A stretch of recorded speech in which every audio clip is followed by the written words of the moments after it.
Hello friends, कैसे हैं आप सब। आई होप कि आप सभी लोग अच्छे होंगे। फ्रेंड्स, आपके अपने चैनल बीपीएससी टीचर अजहर में और इस नए क्लास में मैं आप सभी लोगों का तहे दिल से स्वागत करता हूं।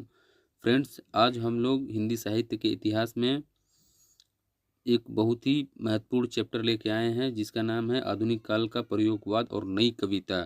फ्रेंड्स, प्रयोगवाद और नई कविता से बहुत सारे क्वेश्चंस आपके कम्पिटिटिव एग्जाम में पूछे जाते हैं। अगर हम एग्ज़ाम की बात करें जैसे UP BEd, Bihar BEd, UP TET, super TET, BPSC TRE exam, NET, JRF या किसी भी तरह का अगर हिंदी साहित्य, हिंदी विषय से रिलेटेड आपका एग्ज़ाम होता है तो उसमें बहुत सारे क्वेश्चंस इस चैप्टर से पूछे जाते हैं। तो फ्रेंड्स, यदि आप मेरे चैनल पर नए हैं तो मेरे चैनल को सब्सक्राइब कर लें और बेल आइकन को प्रेस कर लें ताकि इन फ्यूचर कभी भी मेरे क्लास का नोटिफिकेशन आपको हमेशा समय पर मिलता रहे। चलिए फ्रेंड्स, अब बात करते हैं हम लोग आधुनिक काल के प्रयोगवाद और नई कविता के बारे में। प्रयोगवाद और नई कविता। प्रयोगवाद का आरंभ सन 1943 ईस्वी में अज्ञेय के संपादकत्व में प्रकाशित तार सप्तक से माना जाता है। प्रयोगवाद का प्रवर्तन करने का श्रेय सच्चिदानंद हीरानंद वात्स्यायन अज्ञेय को दिया जाता है। फ्रेंड्स, यहाँ पे अज्ञेय की अगर हम बात करें तो सच्चिदानंद हीरानंद वात्स्यायन का उपनाम अज्ञेय है। इन्हें ही अज्ञेय कहा जाता है और ये कई बार क्वेश्चन आपको पूछा जा चुका है बहुत सारे एग्जाम में कि निम्नलिखित में से अज्ञेय किस कवि को कहा जाता है, तो सच्चिदानंद हीरानंद वात्स्यायन को ही अज्ञेय कहा जाता है। प्रयोगवाद शब्द का सर्वप्रथम प्रयोग नंद दुलारे वाजपेयी ने प्रयोगवादी रचनाएं शीर्षक निबंध में किया। आगे देखते हैं। सच्चिदानंद हीरानंद वात्स्यायन अज्ञेय कुशीनगर उत्तर प्रदेश से संबंध रखते हैं। प्रयोगवाद के जनक सच्चिदानंद हीरानंद वात्स्यायन अज्ञेय को माना जाता है। इतना आप लोग ध्यान रखेंगे। प्रयोगवाद के जनक कौन है, तो सच्चिदानंद हीरानंद वात्स्यायन या फिर अज्ञेय को माना जाता है। नंद दुलारे वाजपेयी ने प्रयोगवाद को बैठे ठाले का धंधा कहा है। Very very important. आपका ये ऊपर वाला भी इंपॉर्टेंट है, इसे आप लोग ध्यान रखेंगे। अज्ञेय के संपादकत्व में 4 सप्तक प्रकाशित हो चुके हैं अब तक। अब कौन कौन से हुए हैं अब हम लोग आगे देखते हैं।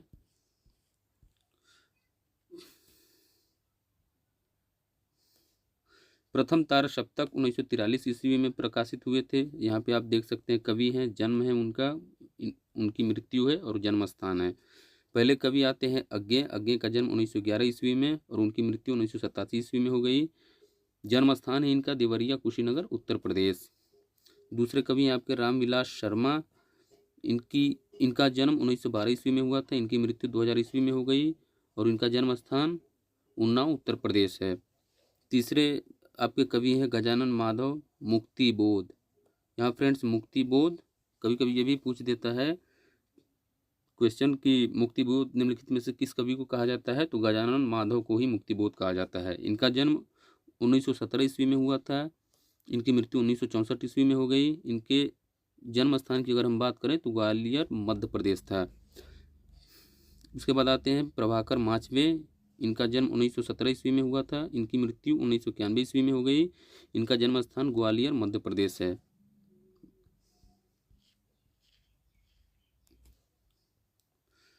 नेमित चंद्र जैन। इनका जन्म 1917 ईस्वी में हुआ था। इनकी मृत्यु 1991 ईस्वी में हो गई और इनके जन्म स्थान की अगर हम बात करें तो ग्वालियर मध्य प्रदेश था। गिरिजा कुमार माथुर। इनका जन्म 1918 ईस्वी में हुआ था। इनका जन्म स्थान आगरा उत्तर प्रदेश था। भारत भूषण अग्रवाल। इनका जन्म 1919 ईस्वी में हुआ था। इनकी मृत्यु 1975 ईस्वी में हो गई। इनका जन्म स्थान मथुरा उत्तर प्रदेश था। अब दूसरा हम लोग तार सप्तक देखते हैं जो 1951 ईस्वी में प्रकाशित हुआ था। पहले कवि हैं आपके शमशेर बहादुर सिंह। इतना आप लोग ध्यान रखेंगे फ्रेंड्स कि द्वितीय तार सप्तक 1951 ईस्वी में प्रकाशित किया गया था। दूसरे कवि आपके शमशेर बहादुर सिंह। इनका जन्म 1911 ईस्वी में हुआ था। इनकी मृत्यु 1993 ईस्वी में हो गई। इनका जन्म स्थान है देहरादून उत्तराखंड।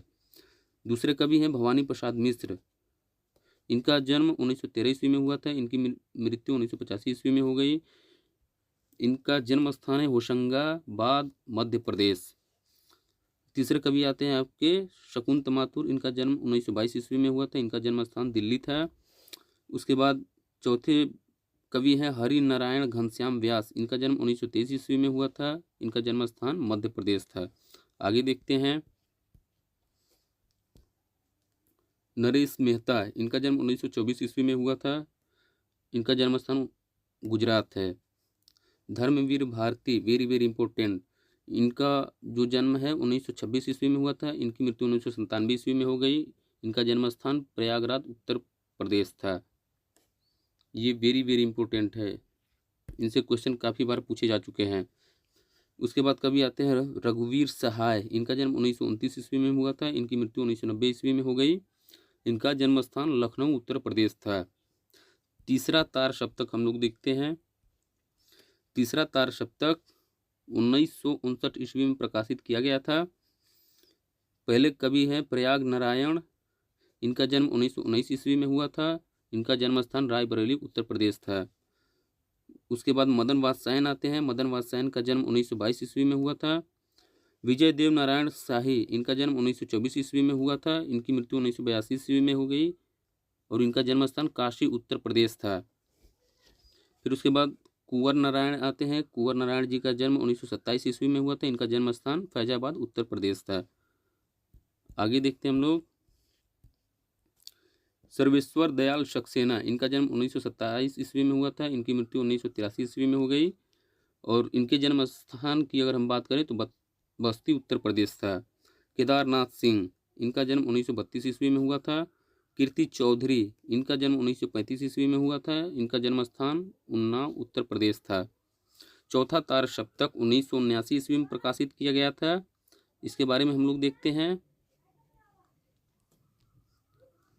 पहले कवि थे अवधेश कुमार, दूसरे कवि हैं राम कुमार कुंभज, तीसरे कवि हैं स्वदेश भारती, चौथे कवि हैं नंद किशोर आचार्य, पांचवें कवि है सुमन राजे, छठे कवि हैं आपके श्रीराम, सातवें कवि हैं राजेंद्र किशोर। आगे देखते हैं हम लोग प्रयोगवाद के संदर्भ में विद्वानों के मत, very very important. Doctor Nagendra के अनुसार प्रयोगवाद शैलीगत विद्रोह है, वेरी वेरी इंपॉर्टेंट, कई बार ये क्वेश्चन पूछा जा चुका है। केसरी कुमार के अनुसार प्रयोगवाद दृष्टिकोण का अनुसंधान है। रघुवीर सहाय के अनुसार प्रयोगवाद कलात्मक अनुभव का क्षण है, वेरी वेरी इंपॉर्टेंट। अब देखते हैं हम लोग प्रपद्यवाद। प्रपद्यवाद 1956 ईस्वी से प्रारंभ होता है। प्रपद्यवाद का प्रवर्तन नलिन विलोचन शर्मा सन 1956 ईस्वी में प्रकाशित नकेन के प्रपद्य संकलन से किया, वेरी वेरी इंपॉर्टेंट। प्रपद्यवाद के प्रवर्तक नलिन विलोचन शर्मा को माना जाता है, वेरी वेरी इंपॉर्टेंट। ये कई बार क्वेश्चन रिपीट हुआ हो गया है, इसे आप लोग ध्यान में रखेंगे अच्छे से। प्रपद्यवाद को नकेनवाद भी कहा जाता है क्योंकि इसमें बिहार के 3 कवि नलिन विलोचन शर्मा, किशोरी कुमार और नरेश कुमार के नाम आधार मानकर नकेन बनता है। ये भी क्वेश्चन आपसे कभी पूछ सकता है कि नकेन कैसे बनता है, तो बिहार के 3 कवि के नामों को आधार मानकर नकेन बनता है। सन 1952 ईस्वी में नरेश के संपादकत्व में प्रकाशित पत्रिका प्रकाश में नकेनवादियों ने प्रपद्यवाद को तथाकथित प्रयोग 10 सूत्री घोषित किया। अब बात करते हैं हम लोग नई कविता के बारे में। नई कविता 1954 ईस्वी से प्रारंभ हो गई। 1954 ईस्वी से प्रारंभ हो गई नई कविता। नई कविता का नाम अज्ञे का दिया हुआ है, वेरी वेरी इंपॉर्टेंट। ये कई बार पूछा जा चुका है और आगे भी पूछे जाने की संभावनाएं हैं। अपनी एक रेडियो वार्ता में उन्होंने इस पद का सर्वप्रथम प्रयोग किया था, जो बाद में नए पत्ते के जनवरी-फरवरी 1953 अंक में नई कविता शीर्षक से प्रकाशित हुई। नई कविता का आरंभ सन 1954 ईस्वी से 54 ईस्वी में जगदीश गुप्त द्वारा संपादित नई कविता पत्रिका के प्रकाशन से माना जाता है। आगे देखते हैं बच्चन सिंह नई कविता का आरंभ सन 1951 ईस्वी से मानते हैं। इनके अनुसार नई कविता प्रयोगवादी कविता का परिष्कृत रूप है। विजय देव नारायण शाही ने नई कविता में लघु मानव की प्रतिष्ठा की है। अब बात करते हैं हम लोग नई कविता के कुछ कवि के बारे में। सच्चिदानंद हीरानंद वात्सायन अज्ञे, जैसा कि मैंने आगे भी आपको बताया था कि सच्चिदानंद हीरानंद वात्स्यायन का उपनाम अज्ञेय है। ये कई बार क्वेश्चन पूछा जा चुका है कि निम्नलिखित में से किस कवि को अज्ञेय कहा जाता है, तो सच्चिदानंद हीरानंद वात्स्यायन को अज्ञेय कहा जाता है। इनका जन्म 1911 ईस्वी में हुआ था। इनकी मृत्यु 1987 ईस्वी में हो गई। माता वयंती देवी और उनके पिता का नाम हीरानंद था। आगे देखते हैं हम लोग। इनके काव्य संग्रह हैं भग्नदूत चिंता, इतलियम, हरी घास पर क्षणभर, बावरा अहेरी, इंद्रधनुष रौदे हुए थे, आंगन के पार द्वार, पूर्वा, सुनहले शैवाल, कितनी नाव में कितनी बार, क्योंकि मैं उसे जानता हूँ, सागर मुद्रा, पहले मैं सन्नाटा बुनता हूँ, महावृक्ष के नीचे, बदी की बाग छाया, ऐसा कोई घर आपने देखा है। ये इनकी काव्य संग्रह है। अज्ञेय को प्रेगवाद तथा नई कविता का शलाका पुरुष भी कहा जाता है। वेरी वेरी इंपॉर्टेंट, इसे आप लोग ध्यान रखेंगे, ये कई बार पूछा जा चुका है। अब बात करते हैं हम लोग गजानन माधव मुक्तिबोध जी के बारे में।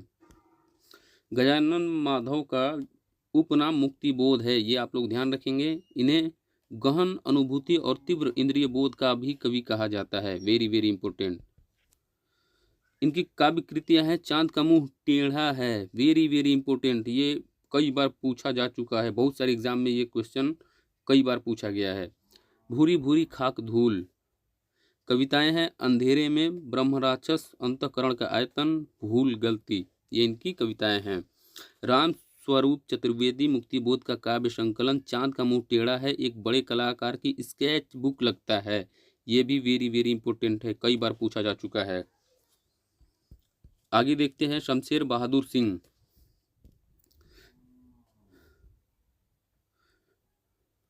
शमशेर बहादुर सिंह प्रेम और सौंदर्य के कवि हैं, ये आप लोग ध्यान रखेंगे, ये भी कई बार पूछा जा चुका है। वेरी वेरी इंपॉर्टेंट है ये। काव्य संग्रह कुछ कविताएं, कुछ और कविताएं, चुकी भी नहीं मैं, इतने अपने पास, उदिता अभिव्यक्ति का संघर्ष, बात बोलेगी, काल तुमसे ओढ़ है मेरी, कहीं बहुत दूर से सुन रहा हूँ, सुकून की तलाश, ये इनकी काव्य संग्रह हैं। और इनकी कविताएं हैं टूटी हुई बिखरी हुई, अमन का राग, एक पीली शाम, धूप कोठरी के आईने में खड़ी, समय साम्यवादी, ये इनकी कविताएं हैं। अब बात कर लेते हैं हम लोग शमशेर बहादुर सिंह के बारे में। कुछ कथन हैं, ये कथन इस तरह के हैं। अज्ञेय के अनुसार शमशेर कवियों का कवि है। वेरी वेरी इंपॉर्टेंट, कवियों के कवि हैं शमशेर अज्ञेय के अनुसार। मलयज जी के अनुसार शमशेर मूड्स के कवि हैं, किसी विजन के नहीं। Very very important. मुक्तिबोध के अनुसार प्रणय जीवन का प्रसंगबद्ध रसवादी कवि हैं। Very very important. Vishnu Khare के अनुसार शमशेर की शमशेरियत, very very important. Ramchandra Tiwari ji के अनुसार शमशेर का गद्य हिंदी का जातीय गद्य है। Very very important. इसमें तो सारे इंपॉर्टेंट्स हैं वैसे, और ये कई बार पूछे जा चुके हैं। अब शमशेर जी के अनुसार खुद के बारे में कथन है ये, मैं उर्दू और हिंदी का दो आब हूँ। ये कई बार पूछा जा चुका है, इसे आप लोग ध्यान रखेंगे। अब बात करते हैं हम लोग भवानी प्रसाद मिश्र जी के बारे में। फ्रेंड्स, यदि आप मेरे चैनल पर नए हैं तो मेरे चैनल को सब्सक्राइब कर लें और बेल आइकन को प्रेस कर लें, ताकि इन फ्यूचर मेरे सभी क्लास का नोटिफिकेशन आपको हमेशा मिलता रहे। और फ्रेंड्स, आपके प्रयोगवाद और नई कविता के बारे में इतना हम लोग डिटेल में पढ़ेंगे कि इससे बाहर आपका एक भी क्वेश्चन देखने को नहीं मिलेगा आपके एग्जाम में। और फ्रेंड्स, मैं हिंदी साहित्य और हिंदी व्याकरण की तैयारी फ्री ऑफ कॉस्ट कराता हूँ, तो और मैं इतनी आपकी तैयारी करा दूंगा कि आप किसी भी एग्ज़ाम को इजीली क्वालिफाई कर सकते हैं। फ्रेंड्स, बस आपको थोड़ा सा मेहनत करना होगा। फ्रेंड्स, आप लोग क्लास देख लेते हैं लेकिन चैनल सब्सक्राइब नहीं करते हैं। चैनल सब्सक्राइब कर दिया कीजिए, इससे मुझे थोड़ा मोटिवेशन मिलता है, और जैसे जैसे मुझे मोटिवेशन मिलेगा वैसे वैसे हम आप लोगों के लिए डिटेल में कंटेंट लाते रहेंगे। तो फ्रेंड्स, अब बात करते हैं हम लोग भवानी प्रसाद मिश्र जी के बारे में। भवानी प्रसाद मिश्र को सहजता का कवि कहा जाता है। Very very important. Uday Prakash ने भवानी प्रसाद मिश्र को कविता का गांधी कहा है, लेकिन उन्होंने खुद को गांधी का बेटा कहा है। Very very important. कई बार पूछा जा चुका है कि किस कवि ने खुद को गांधी का बेटा कहा है, तो भवानी प्रसाद मिश्र जी ने खुद को गांधी का बेटा कहा है, इसे आप लोग ध्यान रखेंगे। अब इनके काव्य संग्रह की बात करते हैं। गीत फरोश, चकित है दुख, अंधेरी कविताएं, गांधी पंचशती, बुनी हुई रस्सी, खुशबू के शिलालेख, व्यक्तिगत अंतर्गत, अनाम तुम आते हो, मानसरोवर दिन, नीली रेखा तक, तूस की आग, कालजयी, ये इनकी काव्य संग्रह थे। अब बात करते हैं हम लोग इनकी कुछ कविताएं थी। कमल के फूल, सतपुड़ा के जंगल, वेरी वेरी इंपॉर्टेंट, सतपुड़ा के जंगल, ये कई बार पूछा जा चुका है। वाणी की दीनता, टूटने का सुख, गीत फरोश, ये इनकी कविताएं हैं। अब प्रयोगवाद के कुछ अन्य कवि हैं और उनकी रचनाएं हैं जो हम लोग देख लेते हैं। नरेश मेहता, इनकी रचनाएं हैं वन फाकी सुनो, बोध बोलने दो चिड़ को, मेरा समर्पित, एकांत चैत्य, उत्सवा, संशय की एक रात, सबरी, ये इनकी रचनाएं हैं। Dharamvir Bharati, very very important, Thanda Loha, very very important, कई बार पूछा जा चुका है ये क्वेश्चन। अंधा युग, कनुप्रिया, 7 गीत वर्ष, देशांतर। अब बात करते हैं हम लोग सर्वेश्वर दयाल सक्सेना जी की। काठ की घंटियां, बांस का पुल, वेरी वेरी इंपॉर्टेंट, एक सुनी नाव, गर्म हवाएं, कुआनो नदी, जंगल का दर्द, खूंटियों पर टंगे लोग, लिपटा रजाई में, मैंने कब कहा, ये इनकी रचनाएं हैं। अब बात करते हैं हम लोग केदारनाथ सिंह जी की। अभी बिल्कुल अभी, जमीन पक रही है, यहाँ से देखो, अकाल में सारस, उत्तर कबीर और अन्य कविताएं, बाघ, बनारस, अनागत, फर्क नहीं पड़ता है, ये इनकी रचनाएं हैं। अब बात करते हैं हम लोग रामविलास शर्मा जी के बारे में।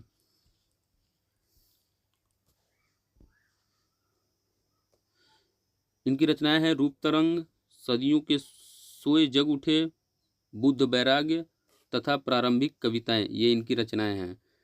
अब बात करते हैं हम लोग प्रभाकर माचवे जी के बारे में। इनकी रचनाएं हैं मेपल, स्वप्न भंग, अनुक्षण। नेमी चंद्र जैन, इनकी रचनाएं हैं अचानक हम फिर, एकांत। गिरिजा कुमार माथुर जी की बात करते हैं, मंजिर, नाश और निर्माण, धूप के धाम, शीला पंख, चमकीले छाया, मच्छुना, भीतरी नदी की यात्रा, अभी कुछ और, पृथ्वी कल्प। आगे देखते हैं हम लोग भारत भूषण अग्रवाल, छवि के बंधन, जागते रहो, मुक्ति मार्ग, कागज के फूल। कागज के फूल वेरी वेरी इंपॉर्टेंट, ये कई बार पूछा जा चुका है, इसे आप लोग ध्यान रखेंगे, कागज के फूल।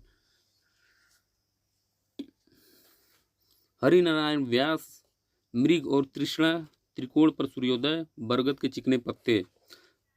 रघुवीर सहाय जी की रचनाएं हैं सीढ़ियों पर